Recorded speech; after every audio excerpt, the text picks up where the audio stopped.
Hey guys, and welcome back to this channel. In this video I'll be showing you guys how you can use Whisk AI. So you're just going to log in first. You can add your image here. I'm just going to add in this image here. Okay, I guess I have to do this, so add in it here, and you can kind of like blend it with something else. And I'm just going to add this as well. You can also roll the dice here and like add another image and then describe your idea or roll the dice for prompt ideas. You can do your own idea. I'm just going to roll the dice here and I'm just going to then generate my combined images. I don't know how it's going to look like later, but it's going to basically mix all of your ideas into one image.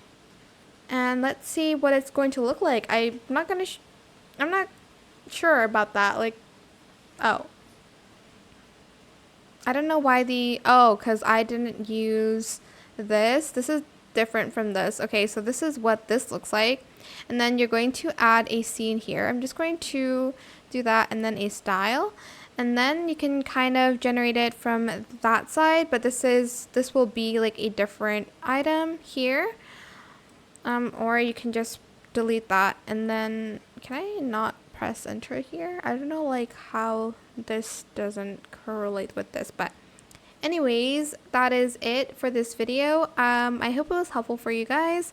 Don't forget to like, comment, share, and also subscribe to this channel if you haven't done that already. If you have any more questions about this video, just leave it in the comment section down below. I will try my best to answer them all for you guys.